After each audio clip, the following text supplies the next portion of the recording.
Episode 66 ख्वाब या हकीकत। माया का साइबर एक्सपर्ट दोस्त रवि देश के सबसे बड़े और अच्छे इंस्टीट्यूट में पढ़ा था और दुनिया की सबसे बड़ी टेक्निकल कंपनीज के साथ काम कर चुका था। इसीलिए उसे वरुण के फोन से वो माया के बताए हुए वीडियो को निकालने में 1 घंटे का भी समय नहीं लगा। वीडियोस को अपने कंप्यूटर में कॉपी करने के बाद रवि ने 2 बार उस वीडियो को चला कर देखा और वो समझ गया कि वीडियो में क्या चल रहा है और कौन किसके साथ जबरदस्ती कर रहा है। लेकिन वो माया से इस बारे में कोई सवाल नहीं करता क्योंकि वो जानता था कि इस लफड़े में पड़ने से उसके और माया के रिश्ते खराब हो सकते हैं, जो वो इस वक्त तो बिल्कुल नहीं चाहता था। रवि माया और वरुण का वो वीडियो एक पेन ड्राइव में कॉपी करके माया को देते हुए कहता है, तुम इस वीडियो का क्या करने वाली हो मुझे नहीं पता। मैं तुमसे कुछ पूछूंगा भी नहीं क्योंकि मुझे सिर्फ अपनी फीस से मतलब है। ये सुनकर माया रवि के गाल थपथपाती हुई कहती है, गुड बॉय, वैसे मुझे तुम्हें कुछ बताने की जरूरत नहीं पड़ेगी। कुछ दिनों में तुम्हें खुद ही पता चल जाएगा इस वीडियो के साथ मेरा क्या प्लान है। अब चले। ये कहकर माया रवि को अपने साथ अपने फ्लैट पर चलने का इशारा करती है और रवि खुशी खुशी अपनी कार की चाबी अपनी उंगली में घुमाता हुआ माया के पीछे पीछे चलने लगता है। माया के फ्लैट में उस दोपहर क्या हुआ उसका अंदाजा कोई भी लगा सकता था, लेकिन बार बार वरुण के फोन पर आ रहे वुमेन्स वेलफेयर सोसाइटी के कॉल से माया परेशान हो गई थी और उसने वरुण का फोन स्विच ऑफ कर दिया था और फिर घंटे बाद अपने और रवि के बीच रोमांस के खत्म होने के बाद वरुण को उसका फोन देने के लिए एयरपोर्ट पहुंच गई थी। माया से फोन लेते वक्त वरुण को माया के बर्ताव में कुछ भी अजीब नहीं लगा था क्योंकि वो उसे इससे भी बदतर हालत में देख चुका था। माया की प्लानिंग प्लॉटिंग से अनजान वरुण जब अपने फोन में वुमेन्स वेलफेयर सोसाइटी के 3 मिस्ड कॉल्स देखता है तो हैरानी में पड़ जाता है और एयरपोर्ट के वीआईपी गेट से अंदर घुसता हुआ खुद से कहता है, कल तक तो मैं इन लोगों को फ्रॉड लग रहा था, फिर आज इन्हें मेरी याद कैसे आ गई। जो भी हो, मेरे लिए तो अच्छा ही है। ये सोचता हुआ वरुण अपने फोन से वुमेन्स वेलफेयर सोसाइटी वाले नंबर पर कॉल बैक करता है और इससे पहले कि वो कुछ कहता है या अपना नाम बताता, फोन की दूसरी तरफ से उसी लड़की की आवाज आती है जिससे वरुण की कल बात हुई थी। वो लड़की हड़बड़ाती हुई कहती है, गुड इवनिंग सर, मैं रति बोल रही हूँ। कल आपने कॉल किया था मुझे, आपको याद है? मैंने आपको फ्रॉड भी कहा था। रति ये नहीं जानती थी कि वरुण के फोन में सोसाइटी का नंबर सेव्ड है, इसीलिए वो वरुण को याद दिलाने के लिए हर कोशिश कर रही थी। तभी वरुण ने रति से कहा, मुझे कल वाली फोन कॉल अच्छी तरह याद है रति जी। फिलहाल आप मुझे ये बताइए कि आपने इस फ्रॉड को कॉल कैसे कर लिया। वरुण की ये बात सुनकर रति अपनी गलती के लिए अपने दांतों के बीच अपनी जीभ काट लेती है और बेचारी बनती हुई वरुण से कहती है, अब कल के लिए I am so sorry sir. अगर मुझे पता होता कि सिंघानिया ग्रुप के द ग्रेट वरुण सिंघानिया ने खुद हमें कॉल किया है तो मैं आपसे ऐसी बदतमीजी करने के बारे में कभी नहीं सोचती। मुंबई छोड़ने से पहले ही धनबाद में बात बनती देख वरुण को थोड़ा चैन आता है और वो रति से पूछता है, तो रति मैडम बताइए कि मैं आपकी कैसे मदद कर सकता हूँ। ये सुनकर रति थोड़ा हिचकिचाते हुए वरुण से पूछती है, सर कल आप जो हमारे एसोसिएशन के साथ काम करने की बात कह रहे थे वो क्या सच था? मतलब आप मजाक तो नहीं कर रहे थे ना? क्या आप बता सकते हैं कि हमारे जैसे ऐसे छोटे से शहर की छोटी सी पहल के बारे में कैसे पता चला? रति का ये सवाल सुनते ही वरुण अपनी घड़ी की तरफ देखता है और सोचता है, फ्लाइट की बोर्डिंग में अभी 10 मिनट का समय है और वो आराम से उसके सवाल का जवाब दे सकता था। वरुण कहता है, पहली बात तो ये है रति कि मैं बिजनेस के मामले में मजाक नहीं करता और अगर करता भी हूँ तो फिलहाल मैं उस सिचुएशन में नहीं हूँ कि मजाक कर सकूं।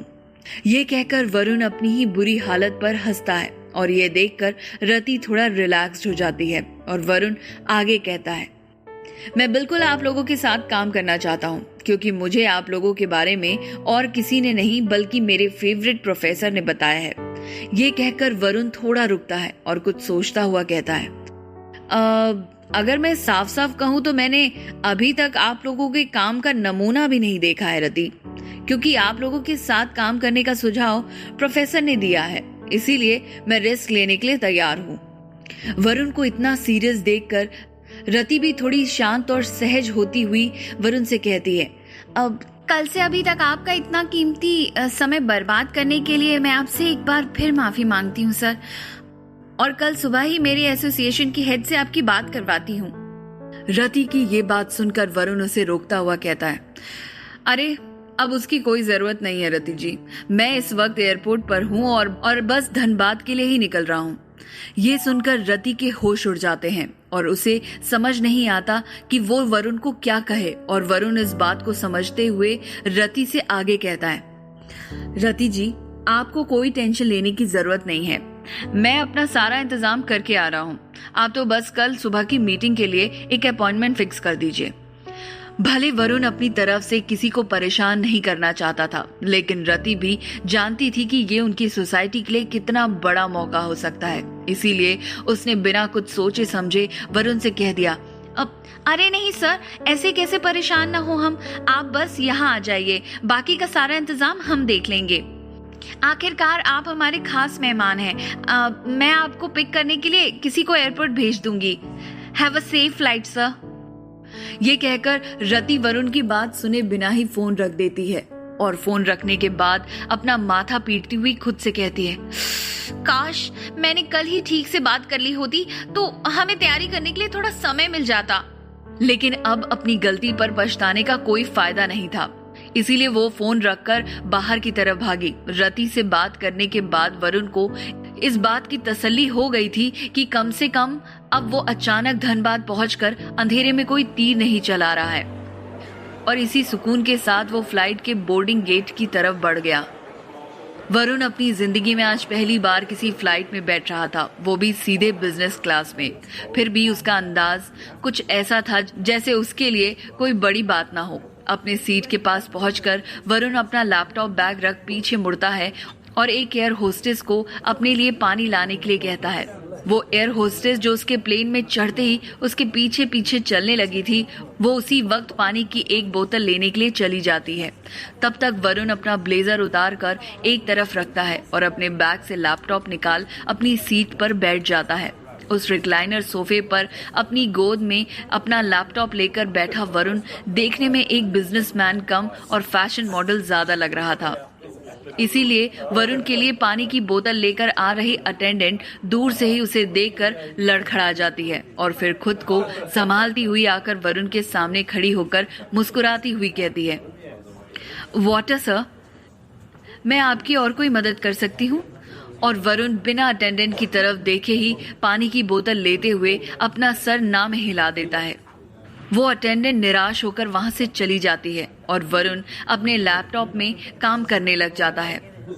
इस वक्त दर्शना वुमेन्स वेलफेयर सोसाइटी के साथ अपने काम को लेकर एक प्रपोजल बना रहा वरुण भले अपनी आंखें लैपटॉप में गड़ाए हुए था, लेकिन अभी अभी उसका ध्यान घर से निकलते वक्त उसके पापा की कही बात पर था। वो समझ नहीं पा रहा था कि धनबाद में आखिर उसे किन लोगों से खुद को बचाकर रखने की जरूरत है।